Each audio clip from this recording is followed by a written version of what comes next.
Okay, here we are live, sound is good. Thank you for the feedback, everybody. Hello Peter, Rosa, welcome, great to see you on. William, Scott, and thank you everybody for being here. It is an hour early because of the US time change. It is 1800 on the 9th of March. Now I've got a session prepared for you, some mindset notes, and then a really good question came in, so we're going to go through that in detail. So first to kick us off, a little bit about mindset, psychology to begin today's educational. Personally, I suffered a loss recently, a serious one, and it has me pensive, deep in thought about the depth of the loss. Now, it's not a trading loss, I must add, a much more significant but very private loss. I won't share details, but I can tell you that things got exponentially better on March 8th. Anyway, it leads us to this. Accept things the way they are, but try to take action without overthinking. Don't let perfectionism stop your progress. Progress is better than waiting for the perfect moment. Acceptance is not surrender, it is clarity. It removes the noise of resistance so energy can move where it actually matters. When something cannot be changed, fighting it only drains the mind. When it's seen clearly, the next step becomes simple. Calm first, then action. And in trading, there is no holy grail. There is only probability. Now then, onto some chart art with a rather great query in from Paul. Many thanks to Paul first, who wrote, I was looking at your NAS trade today. It was in a message, obviously backdated now, March 5th, shared on YouTube for all to see and for confirmation if anybody who watches this recording later wishes to see that. Paul continues, I would need 15-minute confluence off the purple line to support your buy. An idea for Monday's clinic. Can we explore the precision and the edge of buying above pink and selling below pink? And I'm only going to give you the colours there because we're sharing this publicly, and whoever watches it publicly can figure out those levels for themselves. Brilliant anyway so far, but it's also a chance for us to view some of our less used but very valuable and telling indicators.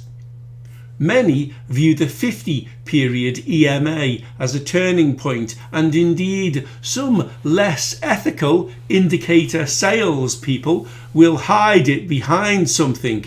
I'll give you an example. Harvey joined me through a London company that we're all aware of them. They used to be called Knowledge to Action or something, but they used to sell a 50-period sniper, and it was basically a bounce off the 50-period EMA. And it would go bing, bing, bing, like a gun was being fired as price bounced off that line. Sometimes the line would be rejected, sometimes not. It's very sad that someone would sell such a thing, though, as a strategy. Anyway, it's a thing and it happens. Where were we? Behind, yes. They even have an arrow offered up to us on screen indicating buy or sell. However, when we view our pink line, it's not just some random round number, but it's a factor in the Fibonacci scale of numbers, a natural, respected phenomenon.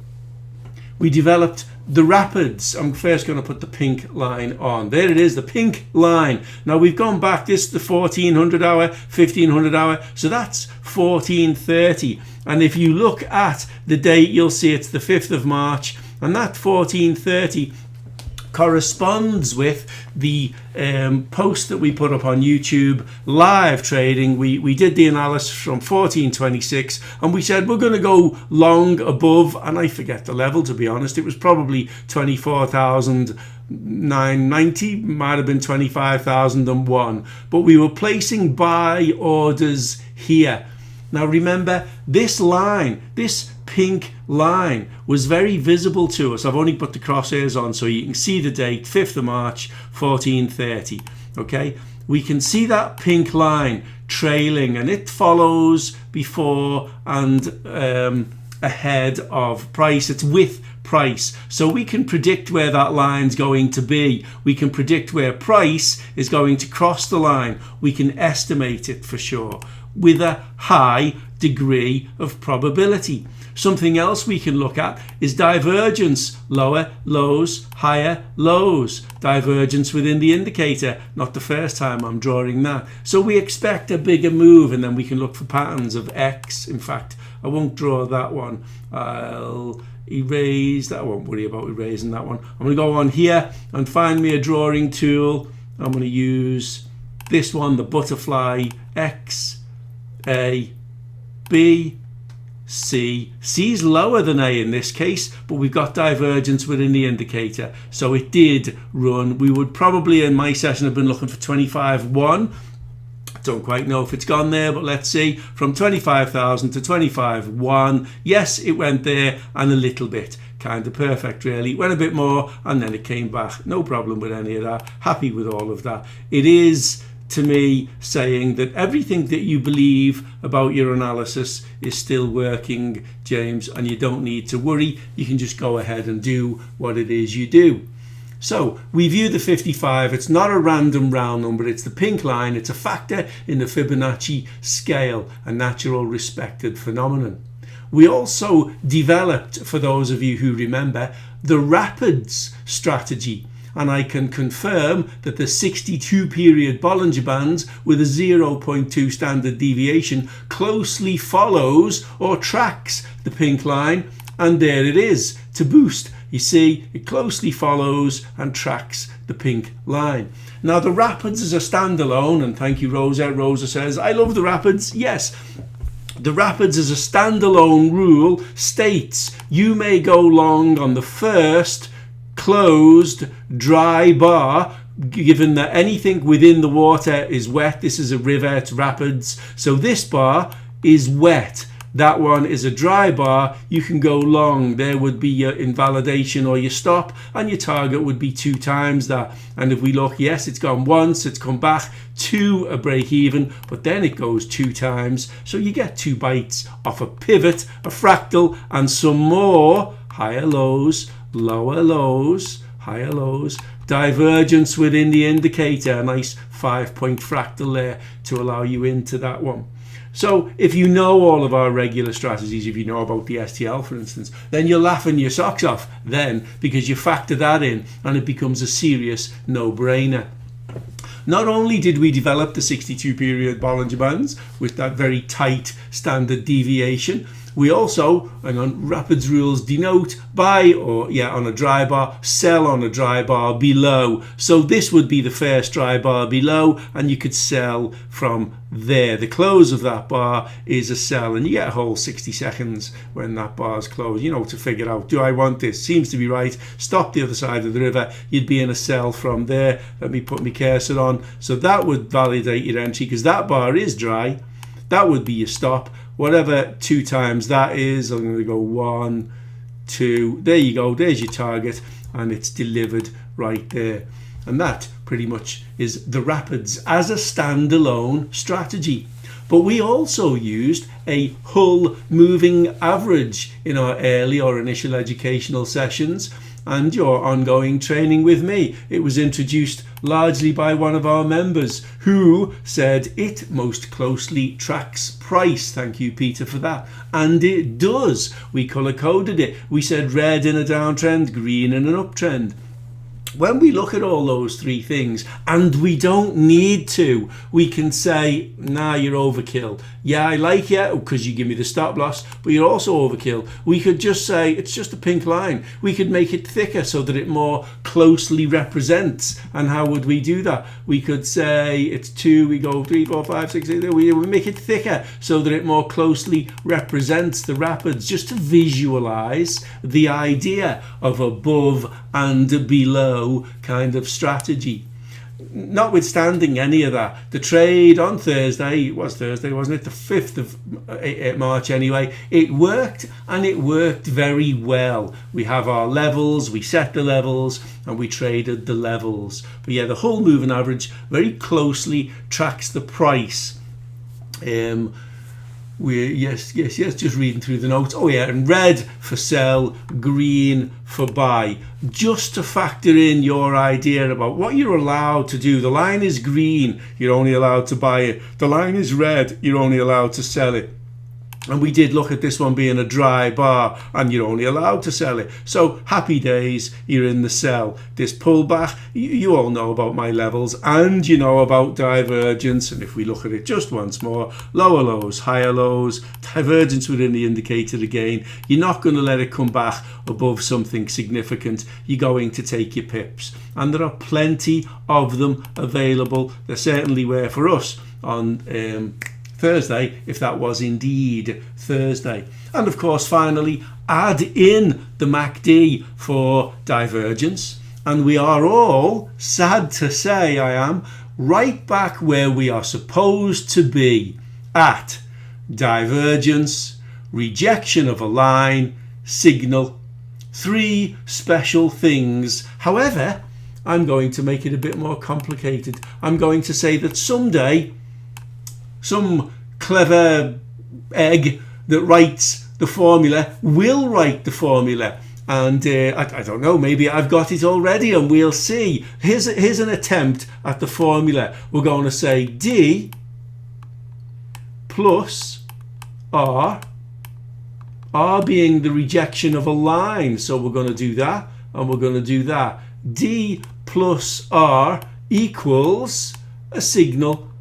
It's probably, the equals isn't probably right. It's probably, if I was to delete that signal, clear all my drawings and do it again, because I want this to look right. D plus R of a line, diversion plus the rejection of a line, where, and that is a mathematical function, where there's a signal, ooh, that's better, where there's a signal equals then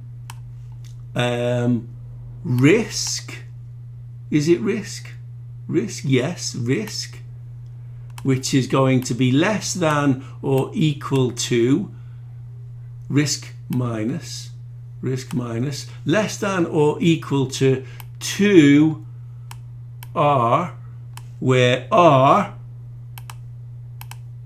is high probability. R is HP. R being reward. To risk, oh, you figured it, you get it there, you get what I'm trying to say. Basically that reads divergence plus the rejection of a line above or below us equals, or there is a signal where risk is less than 2 times reward, therefore high probability, and therefore should probably be written like that, shouldn't it? 3 dots, that 1 dot shouldn't be there. I failed algebra. I lost you at hello, says Claude. Yeah, I'm rubbish at algebra and maths generally. But there you go. It's just an interesting way of looking at it. We can make it as complicated as you like. The bottom line, the thing I'm trying to say here is none of that matters. It's divergence, rejection of a line signal. 3 simple things deliver a high probability. And it brings us again right back to the fact there is no holy grail. There is only probability.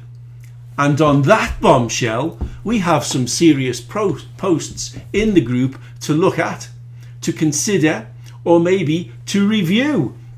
I want my cursor back, so I'll get rid of that. I'll check, is my learned friend in? He's not. It's a shame he's not in. But someone in the group posted a beautiful post this morning. I do hope you've all read it because it's massive. And he wrote I won't go through all the whole details. Below are the results of trading, flip to flip, 24 hours a day, 7 days a week on the DAX chart. And then he gives us statistics, the past week, the past month, the past year, the past 12 years. And I'll just go to the past year. The past 365 days have given a 3,606% profit with only a 37% win rate or success, a profit factor of 1.046. And then it goes on the past 12 years. I don't know what that number is, but it's plus 108. I'll write it down because I struggle with the, how many commas there are. 108. This is over 12 years. 136. Someone else is going to have to tell me what this number is. 228. The 138, the 136 I can get. That's 136 billion. 228. No, I don't know. 334. 334%. So it's massive. It's a very, very big number. Not even a big round number, is it? The kind of thing that we look for in our sessions. 108, 136, 228, 334. It's available for everyone to see, as are the 5-minute results and some screenshots of the whole drawdown type thing. Everything is in there. And the key takeaways he goes on to write, and I think this is very well worth saying. Too many indicators / filters can become detrimental to both profits and losses. It's a balancing act. Hence, we generally stick with T2B2, 2 at the top, 2 at the bottom. That'll do. Experience is an important key to building an edge. Knowing when to dodge or handle range, trading times, expanding wedges, markets open, news, chosen instruments, etc. will make a big difference to your drawdown periods. 3. Short-term gains don't always mean long-term gains. Ultimately, whilst your most recent backtest results can show you an accurate success rate, it may not accurately show the full cyclic flow of a strategy, including its worst drawdown periods.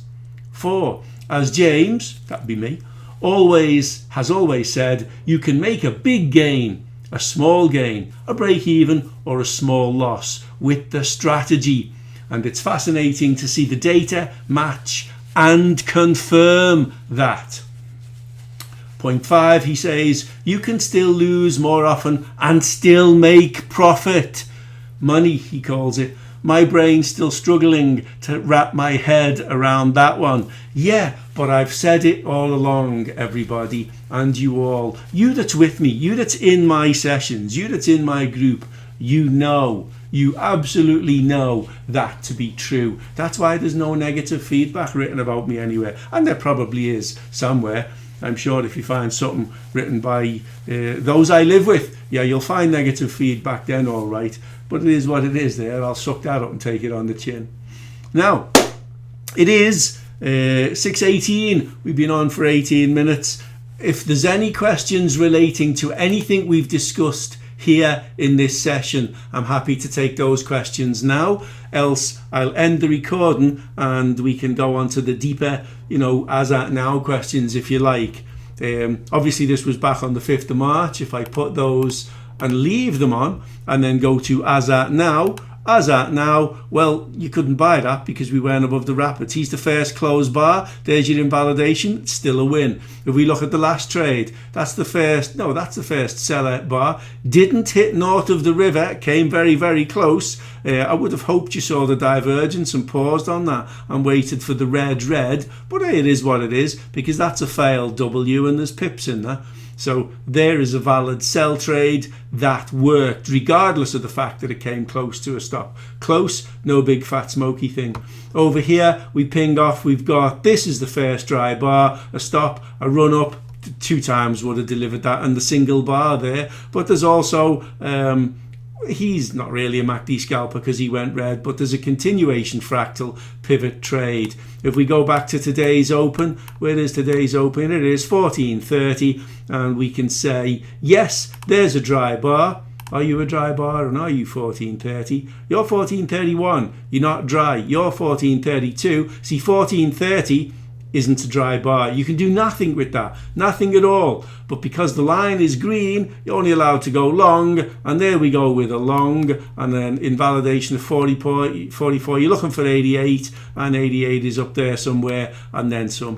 So always, if you just trade the strategy to the letter of the rule, you will make pips. People will say, oh, but I missed all that, and I started trading over here. Well, are you above a line? No. Are you above a line? Yes. Okay. So there's an element of no man's land here, isn't there? Now, if we were using our Yellow Brick Road, our trusted STL, etc., we wouldn't have any issues in there. There'd be buy trades that we can take. We wouldn't be able to take any sell trades. And that's the reality of the matter. I imagine there's no questions? No. In that case, I'm ending the recording, and we can switch to our main strategy if you guys want to and ask any questions on that. For anyone who watches the recording, thank you for listening. Please trade safe. I'll see you on the next session. Bye-bye.